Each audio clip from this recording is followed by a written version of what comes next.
My name is Dana Parker, and this is going to be a story about my first deal.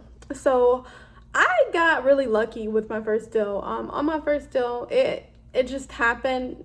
It was like the right place, the right time, the right person, the right situation and circumstance. So, I had met someone and they told me they were interested in learning how to flip houses, and they told me that someone recommended a book.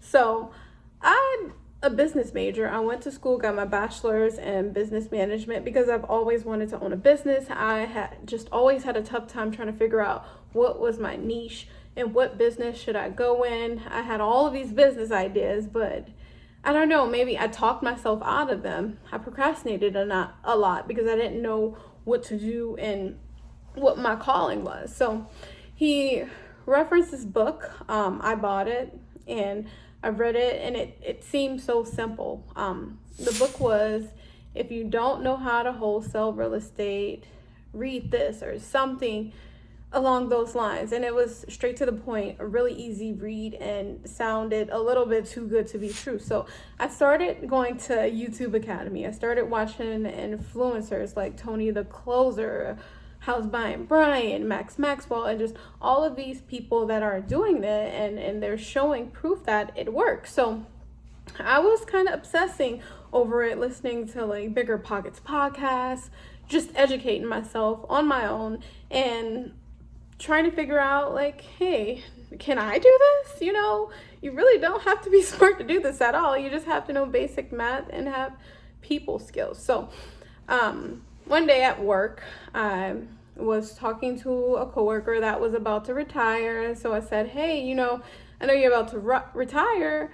Are you going to stay in your house? Like, what is your retirement plan? So the first thing I did was, build rapport, have a talk. This is somebody I knew. She was already cool, a sweetheart. And I just wanted to know her story, what she wanted to do, and if I could help her with her real estate needs, So we had a talk, and she said, I've always dreamed of moving to the Ozarks when I retire and just selling my art. And that sounds lovely and all. She said, but the only thing is I need to sell my house. And in order to sell my house, it's going to require a lot of work. I have like an acre of land. I have a workshop house. I have a house. It was a pretty big property, but it was not kept because it was so big, and she was a single woman, older, like in her 60s, and she just couldn't keep up with it. It was a lot just for me, and I'm young myself, so that was no way she could keep up with that property for so long. But her goal was to just move to the Ozarks and sell her art. She just wanted to have some cash in her pocket. So I asked her, could you send me the details on your property? Maybe I could take a look. I just got into real estate investing. I was very upfront about it. And I'd like to see if we could, meet somewhere and, I could help you. So she sent me the information on her property. She sent me pictures, and I asked her, how much are you looking, to get out this deal for the most part? So she wanted $160K. The property was worth $250, but that's the market value when you play into like how old the house is, when the roof was last replaced, is there central AC? There's a number of things that weren't up to date and would require a lot of upfront cash in order to get it repaired. So I asked all these questions. The total cost of repair it's pretty steep, but I'm not paying for it. I'm just trying to find an investor for it. So I got that property under contract, and it's funny because I used the wrong contract, and luckily this was somebody I knew, but I had to go over another contract with her, and the new contract was, so the first contract she signed was like a contract to assign, a contract to sell, or I don't remember, but after speaking with the investor that was interested in buying the property, he was just like, hey, this is the wrong contract. Get with her, I'll tell you the basics of the contract, and then you can take it from there. So the investor knew I was new, she knew I was new, and both of them were like, it couldn't be no perfect, so understanding and helping me understand the process. So I got her property under contract using the Trek 104, and I made it assignable, and it was sold as is. We put it under contract for $160K. And my investor said, I was trying to sell the property for $175K. So that's a $25,000 investment fee in the process of, no, it's $15,000 investment fee in the process of it. Wait, am I doing that right? 160. So we put it, to think about it. We put it under contract for $160,000. I advertised this property to sell at $175,000. So, I found a cash buyer before we went to the property because I didn't want to make several trips going in and out of her home because she still lived in it. So I bought a cash buyer to the property. We assessed the property. We looked at the grass. It was extremely high. There was like, so you have to worry about that too. We looked at it had a lot going on. Let's just say, it needed some work. So once we was done with that, me and the buyer came to an agreement. He said, I'm willing to pay $170K for this property, no higher. So I had to drop my assignment fee by $10,000. He knew exactly what I was getting out of it because he helped me with the deal too. And this was a complete stranger. So we scheduled a closing with his title company and I put down $5 earnest money. And this is funny because I got this house under contract. I got somebody to get to the property and agree to a price. So I had no clue what to do from there. So I was just learning as I go. So I got the house under contract. I went to the title company and I just told, I told them, hey, I need to put this house under contract. Can you help me? And I really didn't know what to say for the most part, but luckily it was someone that my cash buyer was working with and she's familiar with the process, so that really helped. He told me all the forms I needed from the supplier, like the survey of the house and all his documentation I didn't even think about and I didn't hear people talking about when I was watching these videos. So that was cool, just learning and having somebody to assist you as you go. And what I really liked is that this cash buyer didn't take advantage of me because that was the perfect opportunity to just get me down to a smaller cost. But all in all, he got a really good deal. The house was worth $250K. He paid $175.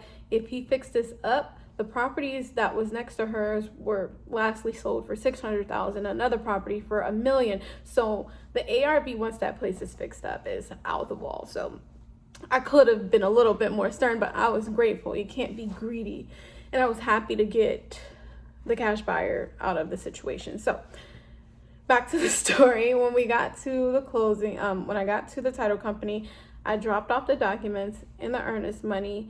I had a flight that day, so I was kind of running late to my flight. Luckily, we made it. But when I came back, we had a week to close. And on that day, I literally went to the title company and we did a double closing. That means me and the buyer would close first, and then I would close with the investor. And it was so seamless how it worked. The buyer went to the title company and closed and signed all the documentation. And then I came in an hour later and did the same thing. So we weren't even next to each other or anything. And then the investor came when I came at the same time so that I could close on the house and then spontaneously close on the house with him in a matter of seconds. So I could double close without the funds because I was closing in a matter of minutes to the investor. So a double closing, and that is without the seller seeing how much I made off the property. So I love that I didn't have to tell her, hey, I'm about to make $10,000 off your property or anything. She never know because she got exactly what she wanted, which was the goal. She was so happy, so excited.